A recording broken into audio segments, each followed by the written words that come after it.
आज का पहला पाठ प्रेरित चरित अध्याय 1 पद संख्या 1 से 11। तेफिलुस, मैंने अपनी पहली पुस्तक में उन सब बातों का वर्णन किया जिन्हें ईसा उस दिन तक करते और सिखाते रहे जिस दिन वह स्वर्ग में आरोहित कर लिए गए। उससे पहले ईसा ने अपने प्रेरितों को, जिन्हें उन्होंने स्वयं चुना था, पवित्र आत्मा द्वारा अपना कार्य सौंप दिया। ईसा ने अपने दुख भोग के बाद उन प्रेरितों को बहुत से प्रमाण दिए कि वह जीवित हैं। वह 40 दिन तक उन्हें दिखाई देते रहे और उनके साथ ईश्वर के राज्य के विषय में बात करते रहे। ईसा ने प्रेरितों के साथ भोजन करते समय उन्हें आदेश दिया कि वे यरूशलेम नहीं छोड़े, बल्कि पिता ने जो प्रतिज्ञा की उसकी प्रतीक्षा करते रहे। उन्होंने कहा, मैंने तुम लोगों को उस प्रतिज्ञा के विषय में बता दिया है। यूहन्ना जल का बपतिस्मा देता था, परंतु थोड़े ही दिनों बाद वह तुम लोगों को पवित्र आत्मा का बपतिस्मा दिया जाएगा। जब वे ईसा के साथ एकत्र थे तो उन्होंने यह प्रश्न किया, प्रभु, क्या आप इस समय इस्राएल का राज्य पुनः स्थापित करेंगे?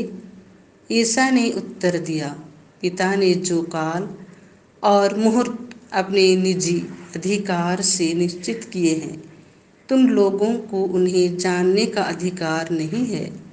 किंतु पवित्र आत्मा तुम लोगों पर उतरेगा और तुम्हें सामर्थ्य प्रदान करेगा और तुम लोग यरूशलेम, सारी यहूदिया और समरिया में तथा पृथ्वी के अंतिम छोर तक मेरे साक्षी होगे। इतना कहने के बाद ईसा उनके देखते देखते आरोहित कर लिए गए और एक बादल ने उन्हें शिष्यों की आंखों से ओझल कर दिया। ईसा के चले जाते समय प्रेरित आकाश की ओर एकटक देख ही रहे थे कि उज्जवल वस्त्र पहने 2 पुरुष उनके पास अचानक आ खड़े हुए और बोले, गलीलियो, आप लोग आकाश की ओर क्यों देखते रहते हैं? वही ईसा जो आप लोगों के बीच से स्वर्ग में आरोहित कर लिए गए हैं, उसी तरह लौटेंगे जिस तरह आप लोगों ने उन्हें जाते देखा है। यह प्रभु की वाणी है। आज का दूसरा पाठ इफिसियों के नाम संत पौलुस का पत्र अध्याय 1 पद संख्या 17 से 23। महिमामय पिता, हमारे प्रभु यीशु मसीह का ईश्वर आप लोगों को प्रज्ञा तथा आध्यात्मिक दृष्टि प्रदान करे, जिससे आप उसे सचमुच जान जाएं।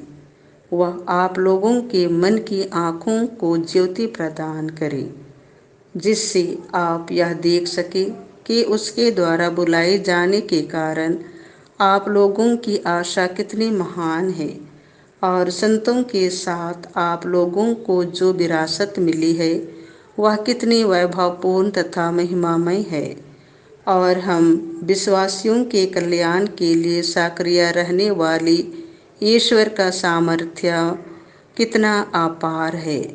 ईश्वर ने मसीह में वही सामर्थ्य प्रदर्शित किया जब उसने मृतकों में से उन्हें पुनर्जीवित किया और स्वर्ग में अपने दाहिने बैठाया।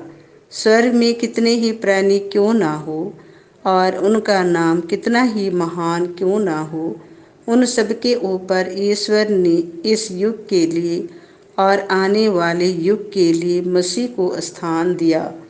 उसने सब कुछ मसीह के पैरों तले डाल दिया और उनको सब कुछ पर अधिकार देकर कलीसिया का शीर्ष नियुक्त किया। कलीसिया मसीह का शरीर और उनकी परिपूर्णता है। मसीह सब कुछ सब तरह से पूर्णता तक पहुंचाते हैं। यह प्रभु की वाणी है। संत लूकास के अनुसार पवित्र सुसमाचार अध्याय 24 पद संख्या 40 से 53।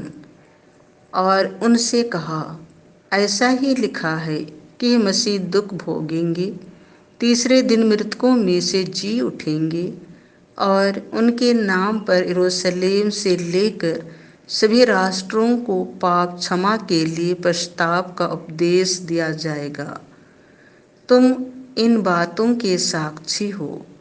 देखो, मेरे पिता ने जिस वरदान की प्रतिज्ञा की है उसे मैं तुम्हारे पास भेजूंगा। इसीलिए तुम लोग शहर में तब तक बने रहो जब तक ऊपर की शक्ति से संपन्न ना हो जाओ। इसके बाद ईसा उन्हें बिथानिया तक ले गए और उन्होंने अपने हाथ उठाकर उन्हें आशीष दी। आशीष देते देते वह उनकी आंखों से ओझल हो गए और स्वर्ग में आरोहित कर लिए गए। वे उन्हें दंडवत कर बड़े आनंद के साथ यरूशलेम लौटे और ईश्वर की स्तुति करते हुए सारा समय मंदिर में बिताते थे। यह प्रभु का सुसमाचार है।